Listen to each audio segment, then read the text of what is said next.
Hello everyone, फिर से आप लोगों के सामने एक नई कहानी के साथ हाजिर हो गया हूँ। आज की कहानी में एक रिश्ते तो शर्मसार होता है, रिश्ते को तार तार करता है। सबसे ज़्यादा जो पवित्र और सबसे ज़्यादा जो विश्वसनीय रिश्ते होते हैं, जो विश्वास करने का लायक रिश्ता होता है, उसको भी धोखे में रखते हैं। आज की कहानी है कानपुर से। कहानी में होता यूँ है, एक परिवार कानपुर में रहा करते थे और इस परिवार में कुल 4 लोग रहते थे, 2 छोटे बच्चे और पति पत्नी। इनके पास करोड़ों रुपए था, करोड़ों रुपए का मालिक था वो, जो घर के मुखिया थे। अब वो सरकारी नौकरी करते थे, एक टीचर था। अभी आपको भी लग रहा होगा एक सरकारी टीचर के पास करोड़ों रुपए और करोड़ों की संपत्ति कैसे। तो बता दूं, ये जो मुखिया है उनका नाम होता है राजेश गौतम। राजेश गौतम के जो पिता थे वो अपने जीवन में बहुत ज़्यादा जो है ज़मीन जायदाद यानी जो भी कमाते हैं बहुत ज़्यादा दौलत वाले थे। मरने से पहले कुल 60 करोड़ रुपए का संपत्ति उनके पास था। तो 60 करोड़ की संपत्ति जो है, अब राजेश के अलावा 2 भाई और थे, तो इसीलिए पिता ने जाने से पहले, मरने से पहले जो वसीयतनामा होता है, तीनों बेटे के नाम कर जाता है और एक एक बेटे के हिस्से में 20-20 करोड़ रुपए आती है। अब 20-20 करोड़ रुपए बंटवारा करके उनका निधन हो जाता है। फिर ये 3 भाई अपने परिवार, अपने बीवी बच्चों के साथ खुशहाल जिंदगी जीने लगता है। राजेश गौतम जो है, एक तो सरकारी पढ़े लिखे परिवार था पूरा, और आगे जाकर आपको पता चलेगा कौन क्या करता था। पूरा डिटेल निकाल के लेके आया हूँ, पूरा डिटेल बताऊंगा। राजेश गौतम जो सरकारी नौकरी करता था, स्कूल में टीचर था। इसके अलावा भी राजेश गौतम के पास अभी फिलहाल कुछ 50 करोड़ की संपत्ति है। पिता के दिए हुए 20 करोड़ और उसमें वो अपनी कमाई और ज़्यादा इजाफा करता है। करीब करीब फिलहाल अभी 50 करोड़ की मालिक था वो। 30 करोड़ रुपए वो अपनी ज़िंदगी में महज 40 साल की उम्र में वो कमा लेते हैं। ये कैसे कमाता है? क्योंकि सरकारी टीचर होकर तो इतना कमा नहीं सकता है।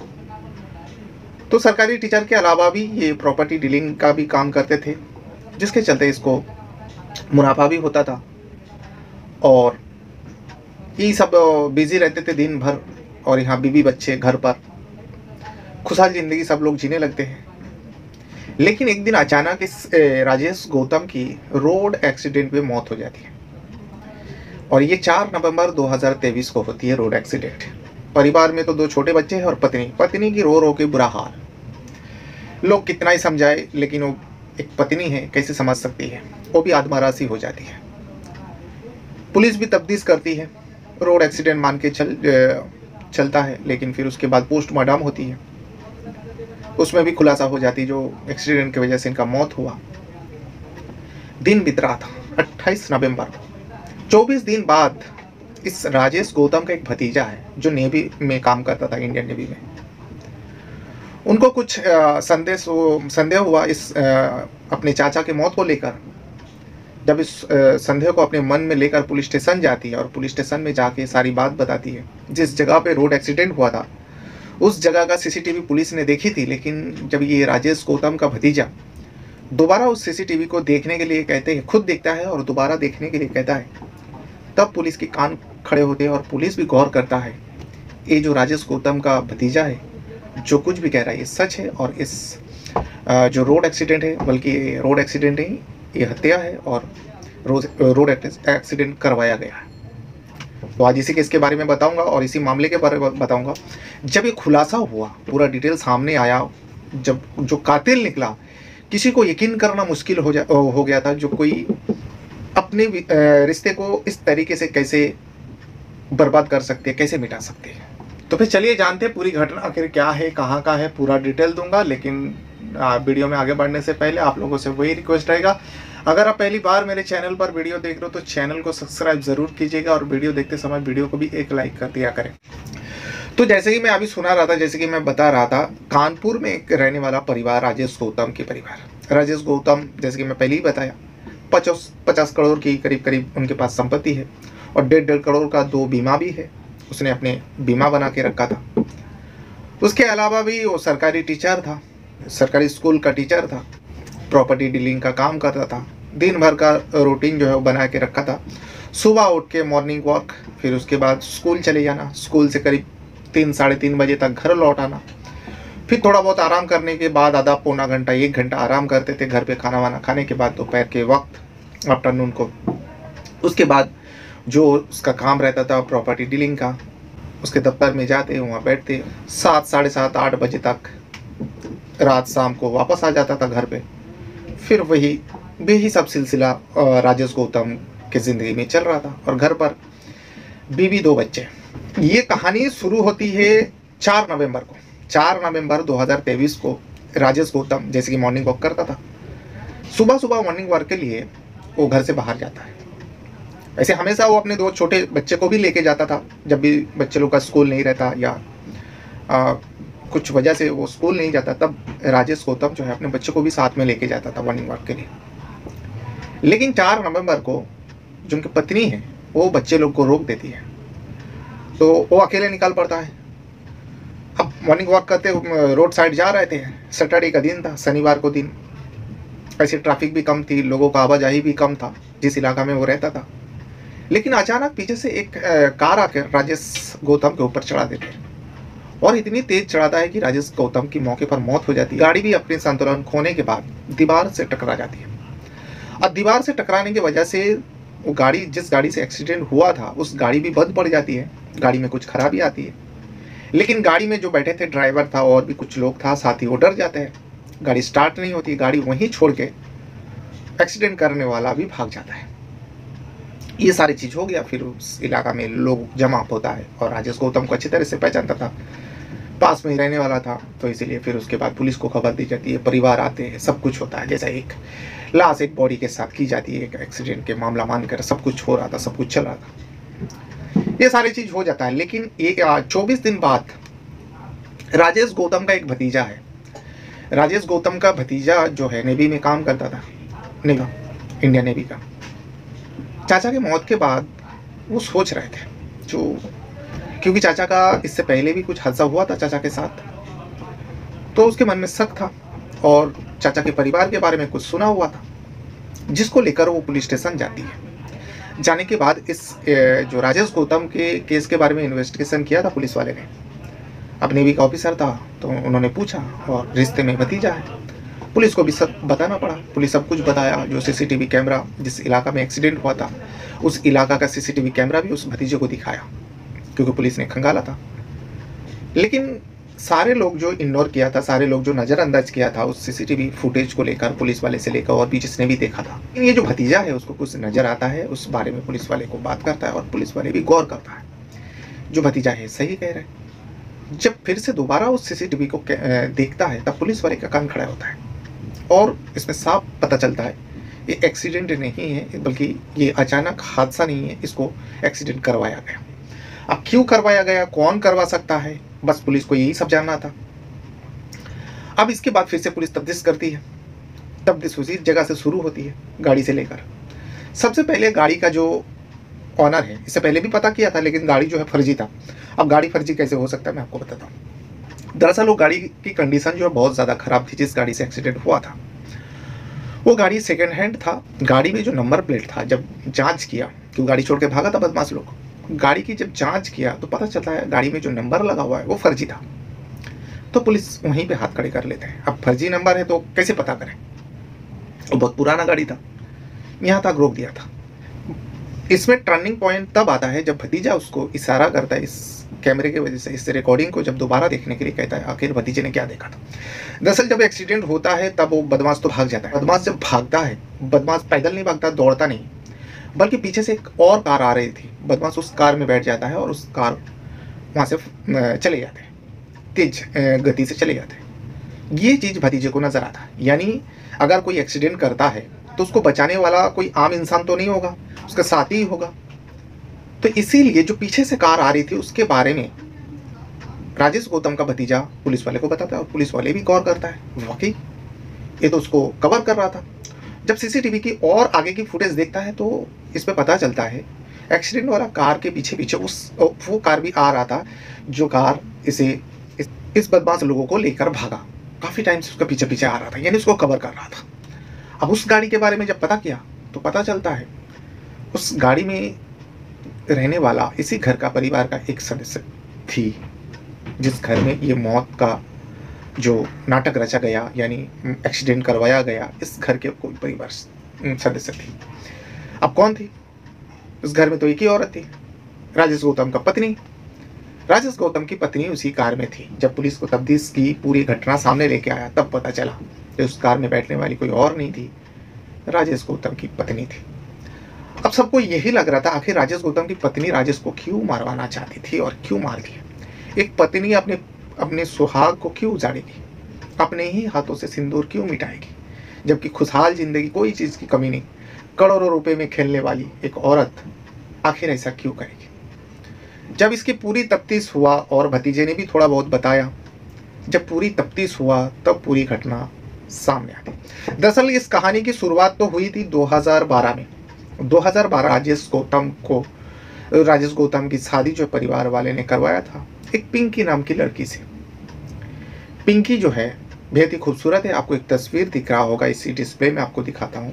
ये है पिंकी। अब 2012 में इन दोनों की शादी हो जाती है। अब शादी होने के बाद खुशहाल जिंदगी जीने लगते हैं दोनों। कभी इधर घूमने जाना, कभी उधर घूमने जाना, पैसे की कोई कमी नहीं है।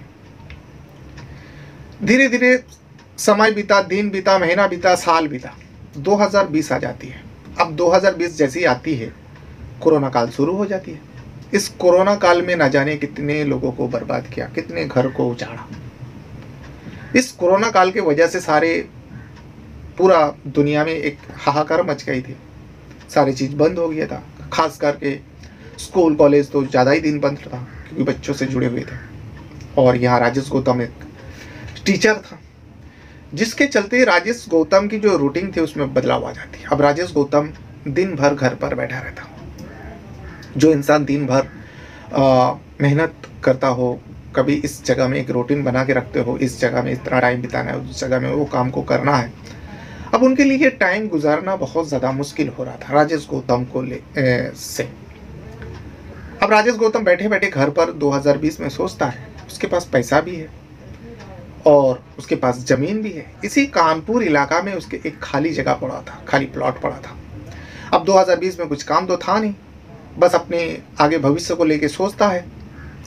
सोचते सोचते वो फैसला करते हैं, पति पत्नी दोनों मिलकर सोचता है और दोनों मिलकर फैसला करते हैं, घर के और तो है ही कोई नहीं, क्यों ना इस ज़मीन पर कुछ बनाया जाए, कुछ कोठी बनाया जाए, घर बनाया जाए, या फिर कुछ फ्लैट बनाया जाए। ऐसा कुछ सोचा होगा जो भी बनाने के लिए, जो खाली ज़मीन पड़ी है आगे जाके काम आएगा।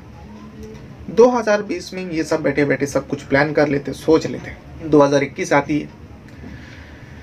2021 में इस फैसले पर मोहर लगा देते और कोठी बनाने के लिए अच्छे से अच्छा मिस्त्री, यानी अच्छे से अच्छा नामचीन जो कोठी बनाने वाले का हुनर होता है, उन लोगों के बारे में पता किया। तो इसमें से एक नाम सामने आता है, शैलेंद्र। अब शैलेंद्र को बुलाता है, मीटिंग करता है, जो मुझे इस जगह में प्लॉट भी दिखाता है, इस जगह में ऐसा ऐसा बनाना है। डन होता है, तय हो जाता है, ठीक है, धीरे धीरे बनेगा। अब डन हो जाता है 2021 में, लेकिन 2021 में कुछ दिन जाने के बाद कोरोना काल भी थोड़ा बहुत बहाल हुआ। और जबकि राजेश गौतम टीचर था, स्कूल भी खुल गया था, तो उसको स्कूल जाना पड़ता सुबह के वक्त। सुबह जाता था और 3-3:30 बजे तक आता था। और यहाँ जो प्लॉट में कुछ बनाना था उसको भी ठेका दे दिया। अब जब शैलेंद्र को ठेका मिला, तब शैलेंद्र को कुछ पूछना, कुछ बातें करना और काम शुरू भी हो गया, जिसके चलते अब शैलेंद्र को जो है राजेश गौतम के घर आना जाना करना पड़ता था। अब आना जाना करना पड़ता था। पहले तो शुरुआत में नॉर्मल था, काम काज के सिलसिले में आना जाना लगा रहता था, लेकिन राजेश गौतम की जैसे ही स्कूल चालू हो गया, उसको मजबूरन टीचर था, जाना पड़ता था स्कूल में। ये सब बातचीत करने के लिए कभी कभी राजेश गौतम कहते थे, तुम घर जाओ, मेरी पत्नी यानी पिंकी से बातचीत कर लो, क्या है क्या हिसाब किताब है वो दिखा दो, कौन सी माल के लिए, कौन सी मटेरियल के लिए कितने पैसा चाहिए, किस जगह में ये मटेरियल यूज़ होगा, उसका सारी चीज़ बताओ। पिंकी भी पढ़ी लिखी थी। तो शैलेंद्र कभी कभार राजेश के कहने पर राजेश के घर जाता था। जाने के बाद पिंकी से बातचीत होती। वही आने जाने में पिंकी और शैलेंद्र के जो आंखों ही आंखों में प्यार हो जाती है। अब ये आंखों का इशारा भी, जो लोग प्यार करते हैं एक दूसरे को पसंद करने लगते हैं, शुरुआत आंखों से ही होती है। अब आंखों ही आंखों में प्यार हो जाता है और अक्सर ये आना जाना जो है अब धीरे धीरे बातचीत भी होने लगे। फिर एक दूसरे के घर के बारे में बातचीत करना, ज़िंदगी के बारे में बातचीत करना, करते करते ये दोनों एक दूसरे को कब दिल दे बैठे दोनों को ये नहीं पता था। जबकि दोनों की उम्र काफ़ी हो चुकी थी। जो शैलेंद्र है करीब करीब 40-42 साल का, यानी राजेश गौतम के उम्र के बराबर है। और ये भी पिंकी भी 2 बच्चों की माँ है, करीब 28-30 साल की है। प्यार कहाँ ये सब देखता है, उम्र और जात पात शकल सूरत कहाँ देखती है, प्यार तो बस हो जाता है। इन दोनों के बीच में भी प्यार हो गया। अब राजेश स्कूल में रहता है, स्कूल से जब आता फिर वही प्रॉपर्टी डीलिंग का काम के लिए उसका दफ्तर जाना पड़ता। राजेश का पहले जैसा रूटीन बना था वैसे ही वो करता। राजेश के आसपास के लोग रहने वाला पड़ोसी को भनक लग जाती है। ये शैलेंद्र जो राजमिस्त्री है, जो उसका कोठी बनाने का ठेका लिया है, ये हद से ज़्यादा इसके घर में आता है और तब आता है जब राजेश से नहीं रहता। इसके बारे में राजेश से बातचीत करता है। कुछ भरोसेमंद लोग जिसे राजेश मानता है, राजेश भरोसा करता है, राजेश से बातचीत करता है और राजेश को बताता है, भाई ये जो शैलेंद्र है जो तुम्हारे कोठी बनाने का काम कर रहा है, राजेश हद से ज़्यादा जब आप चले जाते हो तो इतना टाइम आप आने का कोई तो पाबंदी नहीं था, लेकिन आने के बाद घंटों घंटों घर के अंदर रहना, ये आपको थोड़ा ध्यान देना चाहिए। अब पड़ोसी से बात, खास करके राजेश जिस इंसान को मानता हो, जिनका बात सुनता हो, उनसे अगर इस तरीके से बात सुनता है तो राजेश को बुरा लगता है। अब राजेश भी सोचता है, जो शैलेंद्र घर आता है, हाँ चलो 1-2 बार आता है, बातचीत होती है, राजेश खुद परमिशन दिया था, लेकिन हर रोज़ आना और घंटों घंटों रहना आखिर क्यों आता है, मुझे तो बताया नहीं, ना तो मेरी पत्नी ने बताया पिंकी, और ना ही शैलेंद्र ने कभी बोला जो इस चीज़ के लिए मैं गया था। कहीं ना कहीं राजेश के मन में भी शक पैदा करता है और राजेश इसी सब को लेकर उसके ऊपर नज़र रखने लगे, शैलेंद्र के ऊपर। अब नज़र जैसे ही रखने लगी, ये बात पड़ोसी ने जो कहा था वो सच निकला। राजेश सीधा फैसला कर लेते हैं और राजेश एक दिन अचानक उस शैलेंद्र को फ़ोन करता है और घर पे आने के लिए कहते हैं। क्योंकि राजेश जो है बहुत ही कूल टाइप का इंसान था, टीचर था, स्वभाव में भी अच्छा था, और पत्नी के सामने बैठकर शैलेंद्र का जो भी हिसाब किताब है वो पूरा करते हैं और साफ लफ्ज़ों में कह देते हैं, जो ये ठेका मैं दूसरे को दे रहा हूँ, आपका जो भी लेन देन है ये पूरा पेमेंट है, कर देते हैं। जैसे इस तरीके से बात होता है, शैलेंद्र भी अचानक इस फैसले से वक्का चक्का रह जाती है। और वही पिंकी का भी हाल है जी, ये क्या हो गया, अचानक ब्रेक लग गया दोनों के प्यार मोहब्बत में। अब दोनों कुछ कह भी नहीं सकते थे। शैलेंद्र वहाँ से थोड़ा बहुत बातचीत करता है, कुछ गलती हुई, कुछ काम में मिस्टेक हुआ, लेकिन राजेश एकदम साफ क्लियर कह देते हैं, नहीं मैं ये ठेका दूसरे को दे रहा हूँ, कोई गलती नहीं हुई आपसे, आप आज के बाद आना नहीं, ना तो उस प्लॉट पे आना और ना ही इस घर में आना, आपका हिसाब किताब जो भी है ये हो जाता है। अब शैलेंद्र के पास कुछ चारा नहीं, शैलेंद्र वहाँ से चले जाते हैं। फिर उसके बाद इनडायरेक्टली अपने पत्नी को भी समझाते हैं, क्योंकि टीचर था, इस बात को लेकर वो ज़्यादा हंगामा नहीं करता, जो मुझे ये सारी चीज़ पता चल रहा है, ये कुछ भी नहीं बताया। इनडायरेक्ट अपने पत्नी को भी समझाते हैं, देखो शैलेंद्र का घर आना, बार बार आना, हमारे पड़ोसी, हमारे घर में बच्चे हैं, लोगों को बुरा लगता है, इस वजह से मैं शैलेंद्र को हटा दिया हूँ। अब ये जो प्लॉट बनाने का, ये प्लॉट में जो कोठी बनाने का काम मैं दूसरे को देता हूँ, दूसरे को ठेका दे देता हूँ। अब पत्नी भी कुछ कह नहीं पा रही थी, उसको भी शॉक लग गई थी, जो ये क्या हो गया, क्या चीज़ पता चल गया, पड़ोसी ने क्या ऐसा बता दिया, हो जाता सब कुछ। यहाँ जाने के बाद शैलेंद्र जो है, जाने के बाद जो पत्नी की हाल है पिंकी की, वही शैलेंद्र के हाल, क्योंकि दोनों बहुत आगे बढ़ चुके थे, दोनों प्यार में बहुत आगे बढ़ चुके थे, दोनों फैसला कर लेते हैं जो हम दोनों को एक होना ही है। राजेश के रहते हुए कैसे हो सकता है पॉसिबल? हो सकता था अगर पिंकी राजेश को तलाक दे देती, अपनी मर्जी से खुशी खुशी तलाक देके वो शैलेंद्र की हो सकती, लेकिन दोनों के मन में कहीं ना कहीं दौलत की लालच थी, खास करके पिंकी के मन में। पिंकी ये जो ऐसो आराम की ज़िंदगी राजेश के साथ जी रही थी, वो चाहती थी जो शैलेंद्र के साथ भी वो इस तरीके से जिए, क्योंकि शैलेंद्र के पास तो इतना पैसा था नहीं, पैसे से एक जो है कोठी बनाने वाला एक राजमिस्त्री है, लेकिन राजेश के पास बेशुमार दौलत है। अगर वो राजेश को तलाक दे देगी तो उसको एक खोटी कोड़ी नहीं मिलेगी। तो तो इसके लिए वो सोचते हैं जो ऐसा कुछ किया जाए जिससे मुझे ये प्रॉपर्टी भी मिल जाए, ये दौन दौलत भी मिल जाए और राजेश के छुटकारा भी मिल जाए। लेकिन वो कैसे? वो पॉसिबल तभी हो सकती है जब राजेश की मौत हो जाए। यानी ये राजेश की मौत की सोच लेते हैं। अब राजेश की मौत, एक पत्नी होकर पति की मौत की साजिश रचती है, मौत के बारे में सोचने लगती है। इसको लेकर वो बहुत ज़्यादा बेचैन रहती है। अब इसी फ़ोन में दोनों के बीच में बातचीत होती है, शैलेंद्र और पिंकी के बीच में। लेकिन दोनों जो है बेताब थे मिलने के लिए, मिल नहीं पा रहे थे, राजेश की पाबंदी जो थी।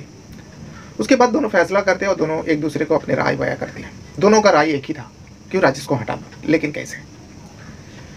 तो शैलेंद्र पिंकी को कहता है जो मैं कुछ जहर ला के देता हूँ, तुम खाने में मिला के राजेश को खिला दो। लोगों को लगेगा कोरोना के बाद, जो कोरोना का थोड़ा बहुत साइड इफेक्ट हो रहा था, उस वक्त उतना जांच वाच नहीं हो रहा था, क्योंकि कोरोना का साइड इफेक्ट की वजह से ऐसा हो गया। तो पिंकी बोला ठीक है, पिंकी कहती है ठीक है अब ला के दो। शैलेंद्र एक जहर ला के पिंकी को देती है। उस जहर को खाने में मिला के राजेश को खिलाते। राजेश उस खाने को खाने के बाद ही बीमार पड़ते हैं।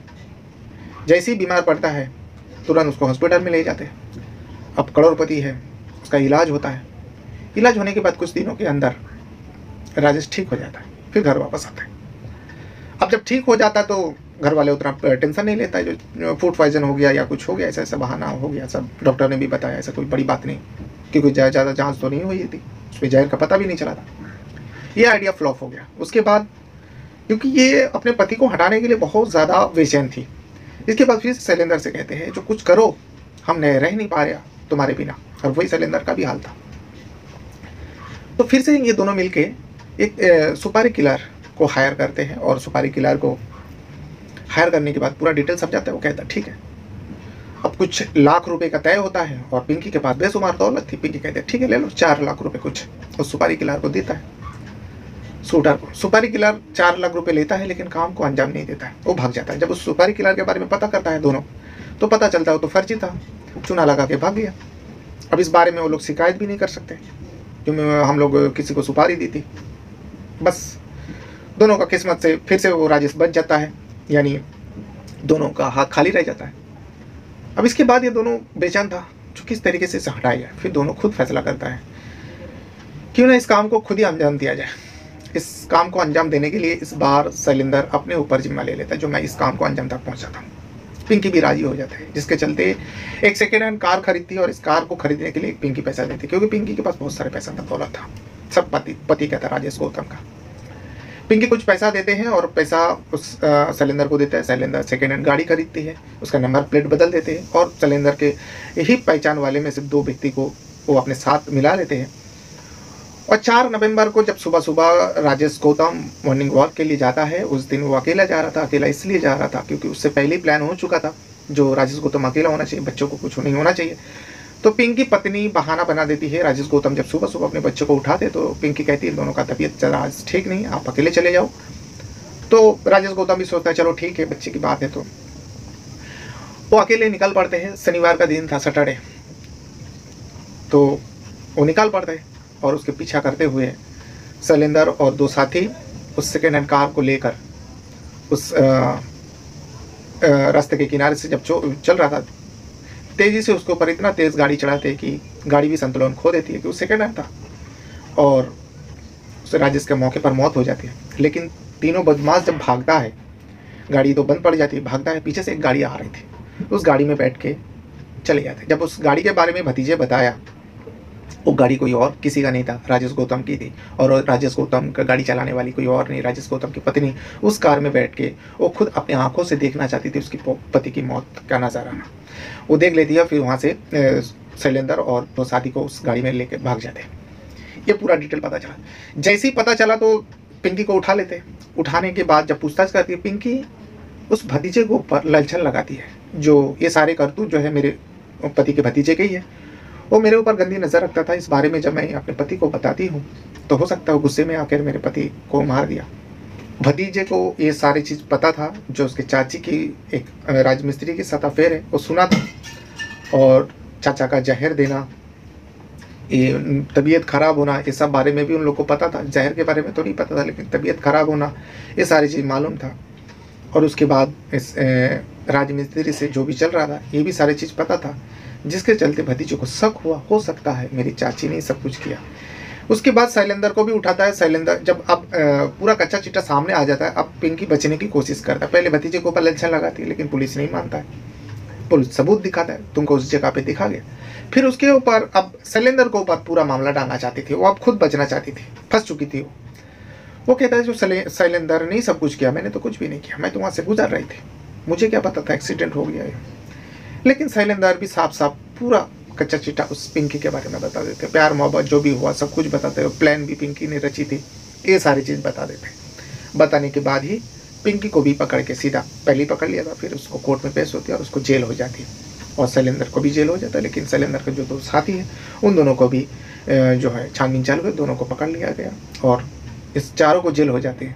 अब पिंकी जिंदगी भर उम्र कैद तो कम से कम मिलेगी, क्योंकि 302 का धारा, मर्डर का जो धारा लगाया है, और उम्र कैद की सज़ा कम से कम मिलेगी।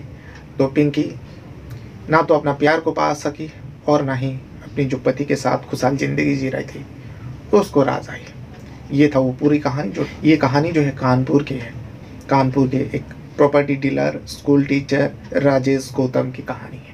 बहरहाल अपने साथ साथ अपना परिवार का भी बहुत ज़्यादा ख्याल रखिएगा, और इस वीडियो को देखने के लिए आपका बहुत बहुत धन्यवाद करता हूँ। Thank you very much.